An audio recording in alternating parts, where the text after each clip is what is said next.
Capítulo 6. O Grande Roubo. O número de homens presentes no estádio era de exatos 22.000.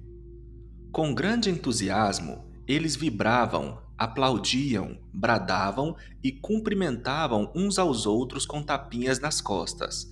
Riam, choravam e até cantavam juntos de uma maneira que eu jamais vira, nem mesmo em ajuntamentos esportivos, militares ou políticos.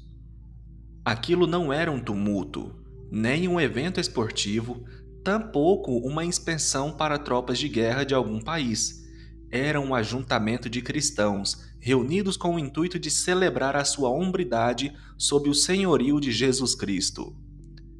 Enquanto eu me preparava para pregar, sentia um leve tremor por dentro. Será que as minhas palavras seriam apropriadas? Eu imaginava se alguém ali já tinha ouvido falar de mim antes, lido meus livros ou se conhecia o ensinamento que começamos a ministrar aos homens há mais de uma década. Se a resposta fosse não, de que forma eu poderia resumir em uma única hora um ensino que já somava 30 anos de ministério? Que tema central o Senhor desejava que aqueles homens entendessem acima de qualquer outro? Eu havia decidido falar sobre um assunto que o treinador Bill McCartney me ensinara alguns anos antes. Contemplando aquele estádio de futebol americano em pleno verão, comecei a palestra como costumo fazer na maioria das reuniões que ministro, cumprimentando algum dos presentes com um "toca aqui" e saudando alguns com um energético "graças a Deus, você é um homem". À medida que eu os observava sorrindo, batendo nas mãos e compartilhando a alegria de serem homens, meu coração se encheu de admiração por McCartney e pela fé e coragem que ele demonstrara em organizar um evento daquele tipo. Ele estava alcançando seu objetivo de despertar os homens para a necessidade de serem indivíduos de palavra. Bill possui algumas características em comum com Daniel. Ambos, por exemplo, são homens fortes. Uma maneira de se medir a força é por meio da valentia. Ser valente, no entanto, não significa ser durão, mas sim ter a disposição de encarar a realidade, de ser confrontado pela verdade e aceitá-la, mesmo que isso implique em prejuízo. Foi a valentia de Bill que lhe permitiu enfrentar uma árdua temporada no futebol em meio a uma tragédia pessoal e a um time que estampava as páginas dos jornais por motivos bons e ruins.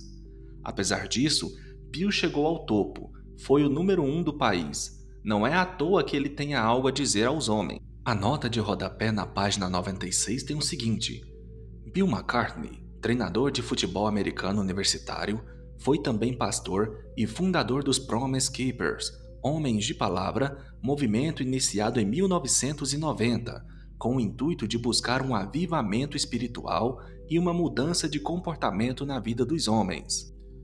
Ser valente é ter condições de se adaptar, é ser firme e até mesmo flexível em alguns momentos. No encontro dos Promise Keepers daquele ano, meu papel foi ministrar a reunião de sábado. Os participantes estavam eufóricos e entusiasmados, prontos para a agenda do dia. Quando se assentaram, comecei a transmitir as palavras que Deus me havia inspirado a compartilhar. Senti meu coração bater forte. É difícil resumir lições aprendidas ao longo de toda uma vida.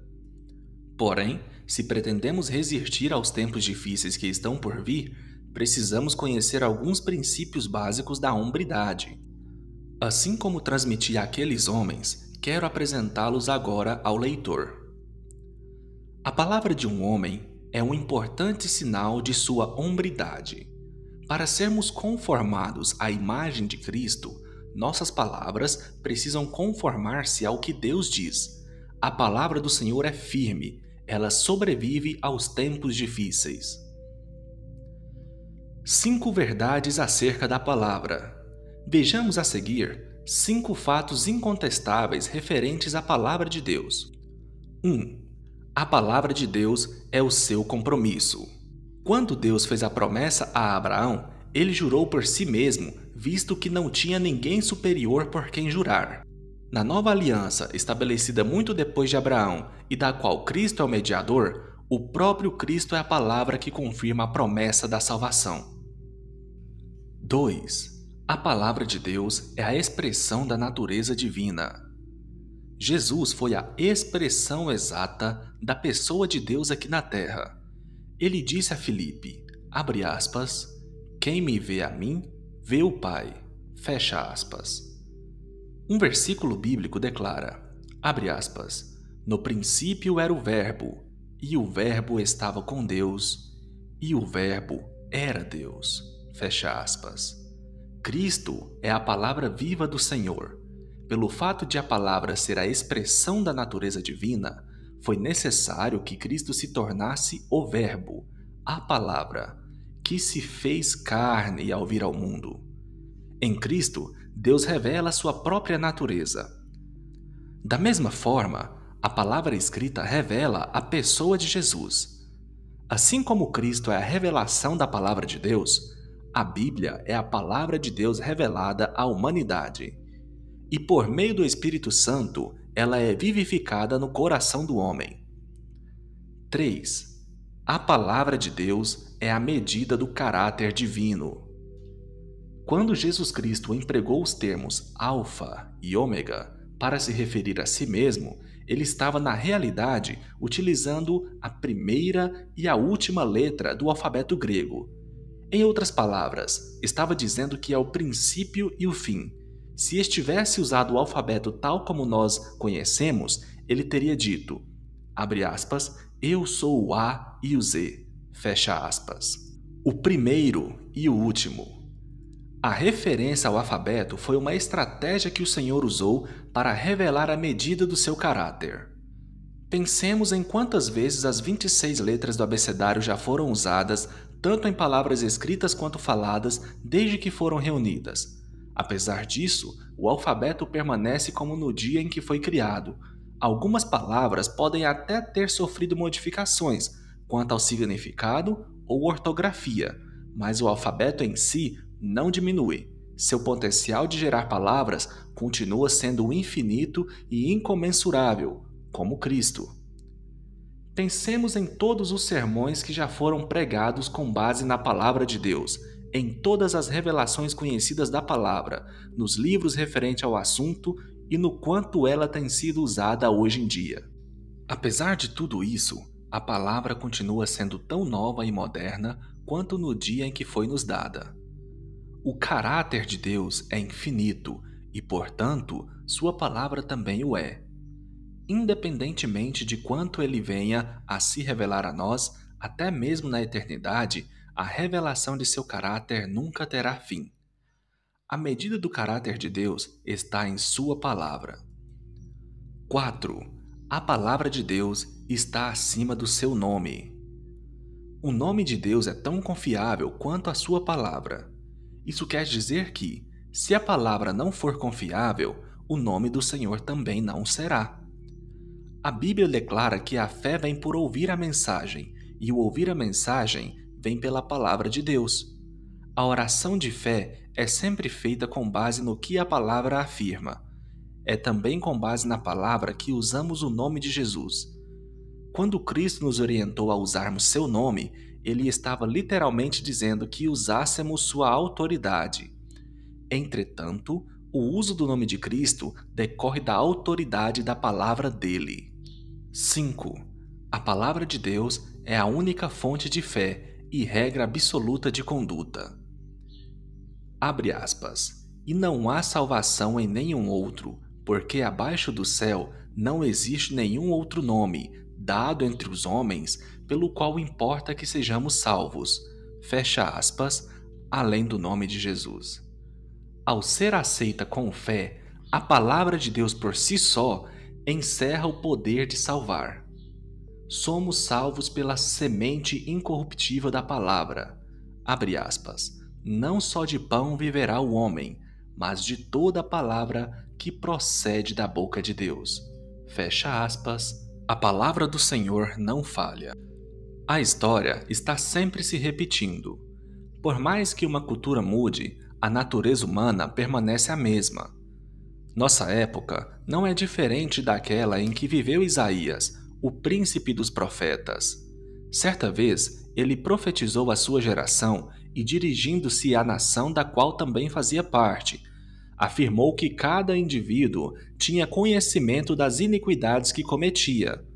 Os pecados que testificavam contra o povo de Israel eram, abre aspas, o prevaricar, o mentir contra o Senhor, o retirarmo-nos do nosso Deus, o pregar opressão e rebeldia, o conceber e proferir do coração palavras de falsidade. Fecha aspas. Isaías afirmou que o direito se retirou e a justiça se pôs de longe. O homem que conhece bem o padrão das Escrituras sabe quais são os pecados de seu país. Ele sabe que as pessoas se maltratam e são rebeldes às autoridades instituídas na cidade e no lar. Eu, que vivo nos Estados Unidos, às vezes tenho a impressão de que o juízo virou de cabeça para baixo e de que o nosso sistema de justiça está mais preocupado com os direitos dos criminosos do que com os das vítimas. Parece que a justiça se pôs de longe. O cidadão comum tem dificuldade de encontrá-la, mas às vezes tem a impressão que certos indivíduos conseguem comprá-la. Inspirado pelo Espírito de Deus, Isaías declarou a causa de todos esses males. Abre aspas. A verdade anda tropeçando pelas praças. Sim, a verdade sumiu. Fecha aspas. No ano passado, eu estava me preparando para a minha primeira viagem missionária a uma nação recentemente liberta do comunismo. Na ocasião, conversei com um senhor daquele país. Fico comovido de poder ministrar acerca das Escrituras e sobre a palavra do homem, mostrando a importância de ser um homem de palavra e de amar a verdade, falei. No meu país, disse ele devagar com uma expressão afável, mas melancólica, o Senhor terá de ensinar primeiro o que é a verdade, pois meu povo já não sabe o que é isso. Logo após a queda do comunismo, o povo daquele país chegara à terrível constatação de que seus líderes haviam mentido para eles durante anos. Em meio ao choque de tomar conhecimento das mentiras e de buscar a verdade, muitos cidadãos não esconderam a sua preferência por regressar ao sistema antigo. Afinal, no passado, podiam pelo menos acreditar em algo mesmo que vivessem na ignorância. Para eles, descobrir a verdade era tão difícil quanto procurar ouro e prata num garimpo. Não sabiam em que acreditar e, em vez de buscar apurar os fatos, estavam dispostos a se contentar com uma mentira.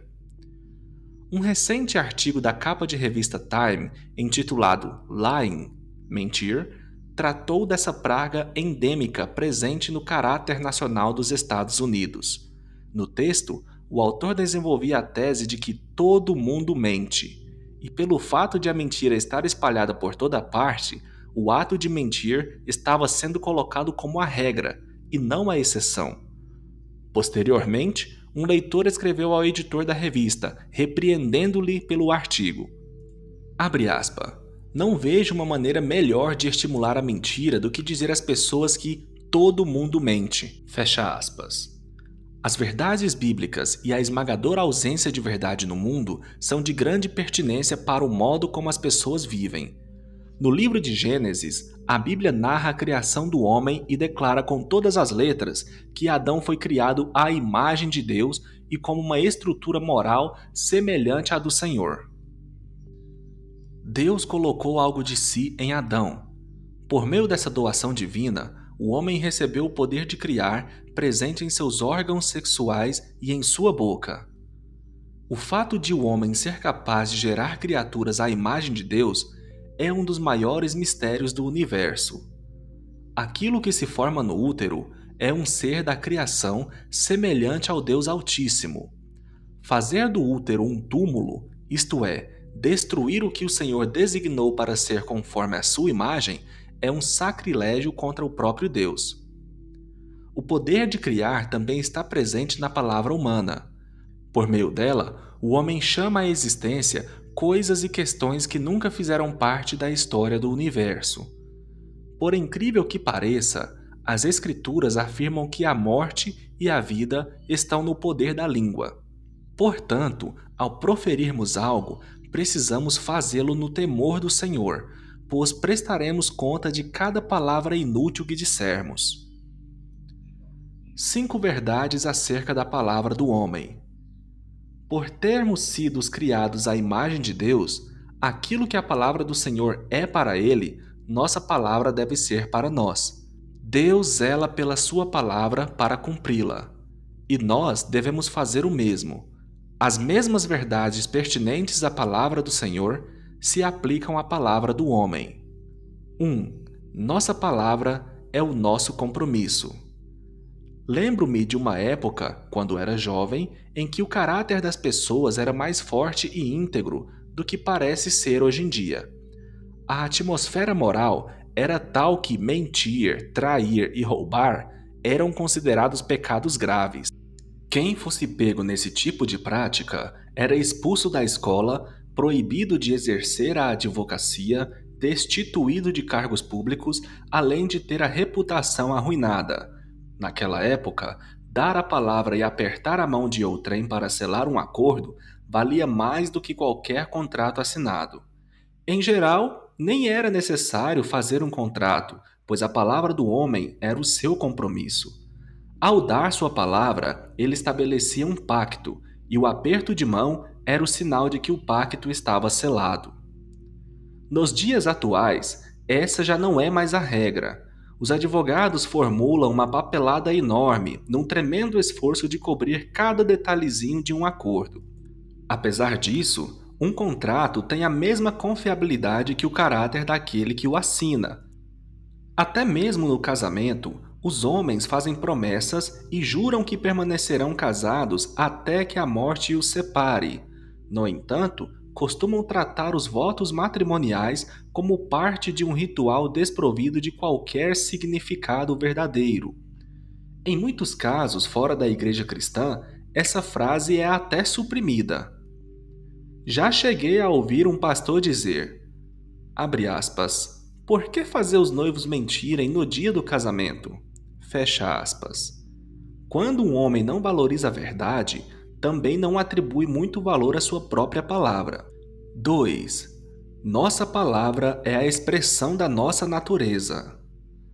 Na época em que dei início à minha caminhada cristã, aprendíamos que precisávamos santificar o nosso modo de falar.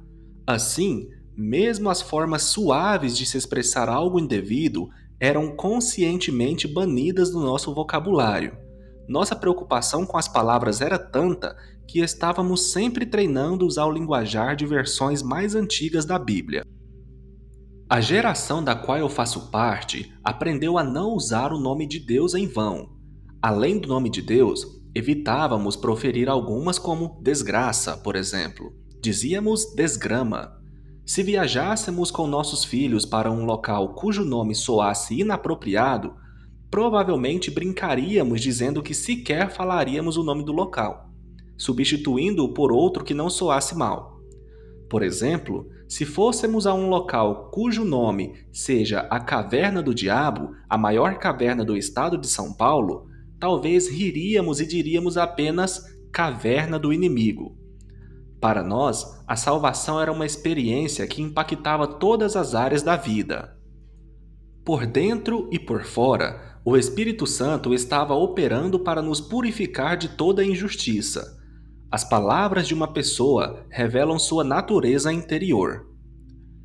Minha opinião, que não tentarei justificar com passagens bíblicas, é que no dia do juízo, os cineastas serão pessoalmente responsabilizados pelo mal que causaram à atmosfera moral do mundo mediante o emprego frequente de linguagens profana em seus filmes.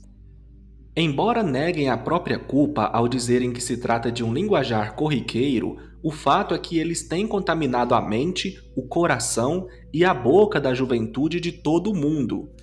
Em minha avaliação, são responsáveis por baixar os padrões e literalmente destruir a cultura de uma geração em sua ganância sem limites. O mundo emprega o nome de Cristo em vão, e os cristãos juram em nome de Deus.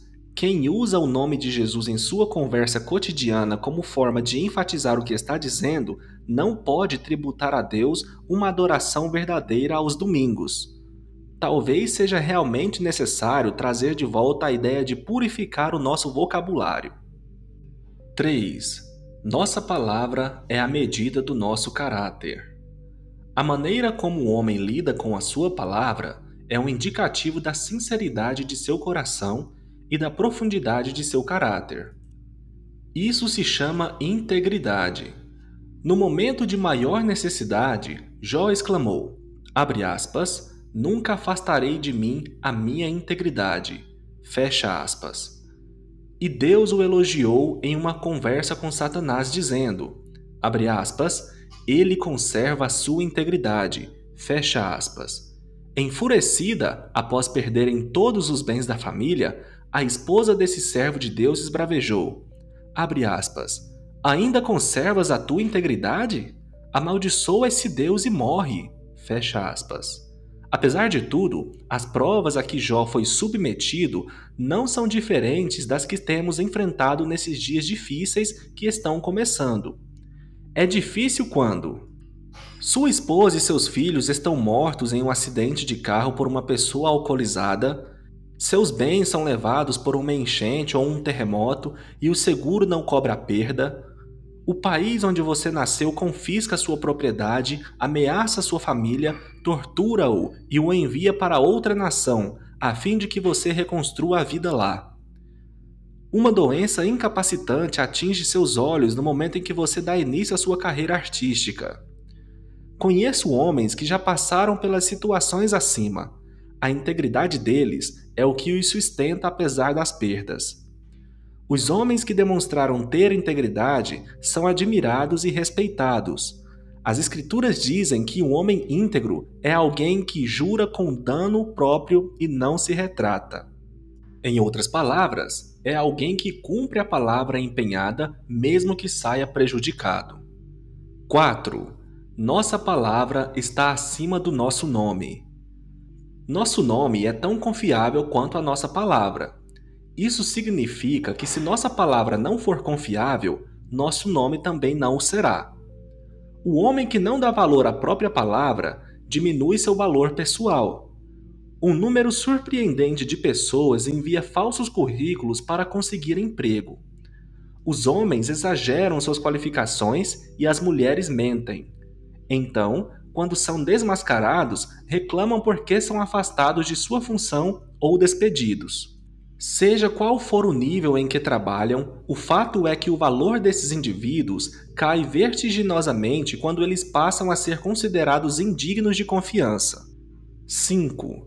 Nossa palavra é fonte de fé e regra de conduta para aqueles a quem a damos. Deus leva a hombridade do homem ao máximo. Satanás, por sua vez, é um usurpador. Cristo é verdade, Satanás, o pai da mentira. O caráter do diabo é igual ao de um ladrão que rouba, mata e destrói. Ele ataca a palavra de Deus a fim de atrair o homem ao pecado. Ora, se ele combate a palavra do próprio Deus, é óbvio que combaterá a palavra do homem a fim de fazê-lo pecar e atrair o pecado àqueles a quem ele dá a sua palavra. Quando Satanás abordou Eva no jardim do Éden, sua acusação contra a palavra de Deus minou a fé dela, fazendo-a rebelar-se contra a autoridade divina. Mais tarde, Adão negou o direito de posse do Senhor, rejeitou sua soberania e acabou sendo expulso da presença divina. Ao atacar a palavra de Deus, Satanás furtou a fé de Adão e Eva, destruiu o relacionamento que tinham com o Criador e arruinou a vida de ambos. E ainda hoje, as investidas que ele faz sobre a vida do homem começam com a palavra de Deus. A vida de Moisés foi repleta de conflitos. Ele teve de enfrentar a privação e ostracismo, além da rebelião, da idolatria, da obstinação e da rebeldia do povo de Israel. A Bíblia o descreve como o homem mais manso da terra. Porém, à semelhança de Cristo, a mansidão de Moisés não era sinônimo de frouxidão. Quando ele falou a Faraó que Deus estava mandando o monarca liberar o povo hebreu, Faraó rejeitou seu discurso e o acusou de tentar chantageá-lo, a fim de tornar a vida dos israelitas mais fácil. Depois de sofrer as pragas, Faraó finalmente demonstrou piedade, mas em seguida decidiu perseguir Israel para recuperar os bens que haviam sido levados de sua nação. Mais do que isso, Faraó atacou a palavra de Deus, que dizia, abre aspas, deixa o meu povo ir, fecha aspas. O profeta Elias foi ameaçado por Jezabel, após ter vencido os seus profetas e destruído a imagem de Baal. O espírito do destruidor que havia em Jezabel não queria que a palavra de Deus prevalecesse sobre a dela. A falsa profetisa levou o povo à idolatria, ensinando-lhe verdades mais profundas que acabaram conduzindo os israelitas à imoralidade e posteriormente ao culto a Baal. Séculos depois, o apóstolo Paulo nos orientou a não nos tornarmos cúmplices daqueles que não permanecem na doutrina de Cristo. A astúcia de Satanás está em atacar a palavra de Deus e escravizar-nos enquanto nos promete a verdadeira liberdade. O pecado sempre se apresenta como algo que nos trará prazer e benefícios, mas, na verdade, ele sempre aprisiona e escraviza. Na parábola do semeador, Jesus afirma que Satanás vem roubar a semente tão logo a palavra é semeada. E, de fato, assim que a conversão ocorre, vem a tentação de negar a realidade dessa experiência. Afinal, as pessoas não fazem caso do acontecido, os parentes fazem piadas e cresce em nós o desejo de voltar aos hábitos antigos. Se não permanecermos perto do Senhor, corremos o risco de que Satanás roube a palavra de Deus de nosso coração, mate a nossa fé e destrua nosso relacionamento com o Pai. Porém, quando vencemos o ataque do inimigo utilizando a própria palavra, isto é, lendo-a e falando a seu respeito, nosso relacionamento com o Senhor é fortalecido e confirmado. Além de tentar roubar a palavra de Deus, Satanás se esforça para roubar a palavra do homem também. Vamos imaginar que um pai tenha prometido levar o filho para pescar. O filho logo se prepara para a atividade. Coloca a caixa de equipamentos de pesca e sua vara de pescar debaixo da cama e fica sonhando com a chegada do grande dia. Entretanto, na noite anterior à pescaria, um amigo do pai telefona, oferecendo ingressos para um jogo de futebol. O pai, então, aceita o convite. Na manhã seguinte, bem cedo, o filho se levanta, pronto para ir pescar, e descobre que o pai resolveu ir ao jogo e deixar de lado a pescaria.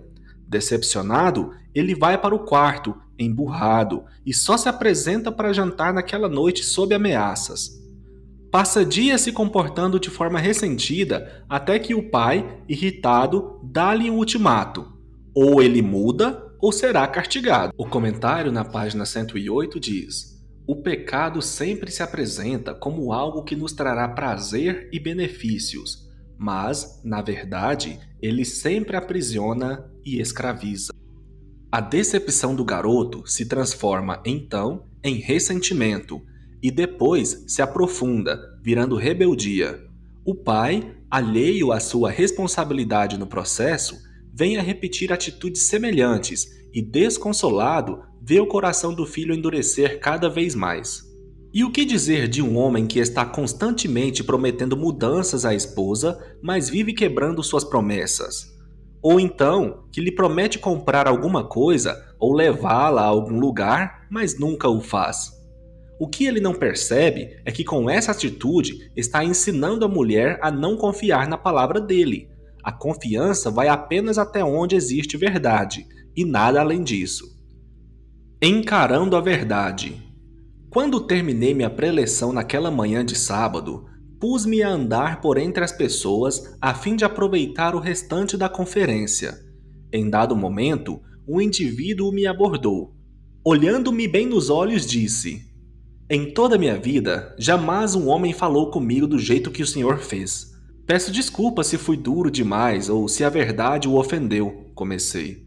Não, não é isso, interrompeu ele. O senhor me mostrou que estava errado na minha vida. Sou pastor há muito tempo. Atualmente, minha esposa não quer mais ir à igreja comigo. Meus filhos estão desviados e minha congregação nunca esteve tão pequena. Sempre culpei a minha família, pensando que a ausência deles nos cultos estivesse influenciando os membros da igreja a deixarem a congregação. Mas o Senhor me disse algo que nunca ouvi antes. A culpa é minha. Bem, principiei tentando suavizar a intensidade dos sentimentos daquele homem.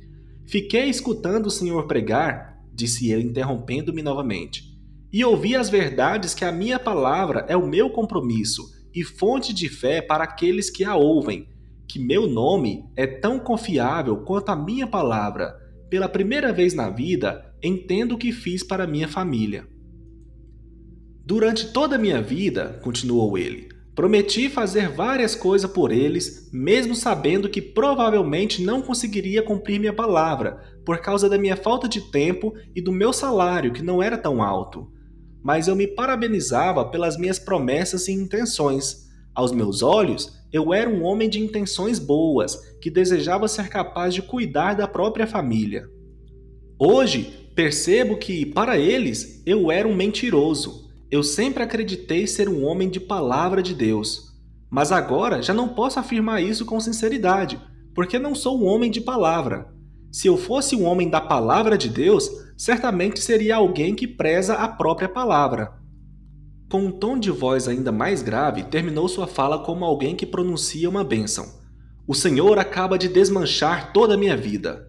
Agora preciso ir para casa e tentar juntar os pedaços novamente. Não sei se conseguirei ou se minha família acreditará em mim, mas preciso tentar.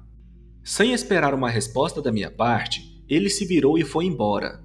Nunca mais tive notícias dele. Aliás, se ele estiver lendo esse livro, espero que me escreva, pois gostaria de saber o desfecho da história.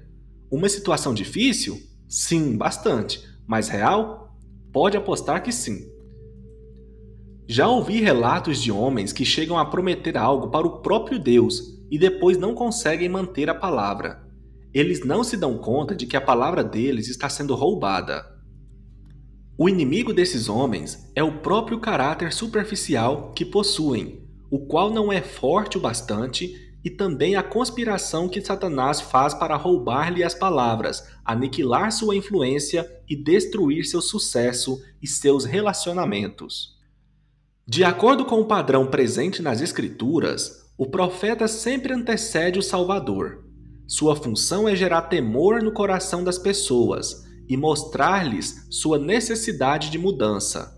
Em minhas viagens pelo mundo, sempre ouço as pessoas orarem por reavivamento. Porém, me pergunto, como é que uma renovação espiritual pode acontecer se não há temor do Senhor no coração dos homens capaz de impeli-los a serem homens da palavra de Deus? Fato que se expressa em serem homens de palavra. Não é de admirar que Deus esteja levantando homens do outro lado da terra para chamar muitos outros indivíduos ao arrependimento. É hora de colocarmos a mentira de lado e falarmos cada um a verdade para Deus e para o próximo. Ter reverência pela palavra de Deus significa tratar com reverência a própria palavra. Você foi criado à imagem de Deus. Seja um homem da palavra. Seja um homem de palavra. Pensamentos finais. A palavra de Deus é seu compromisso. Aquilo que a palavra do Senhor é para ele, nossa palavra deve ser para nós. Nosso nome é tão confiável quanto a nossa palavra. Nossa palavra é a fonte de fé e regra de conduta para aqueles a quem a damos. O pecado sempre se apresenta como algo que nos trará prazer e benefícios, mas, na verdade, ele sempre aprisiona e escraviza. A confiança vai apenas até onde existe verdade, e nada além disso. O profeta sempre antecede o Salvador. Questões para reflexão. Na palavra de que pessoa você mais confia? Se você fosse um dos 12 discípulos e pegasse Jesus falando uma mentira, o que aconteceria com sua crença nele? Acaso já recebeu uma palavra de Deus que foi roubada depois?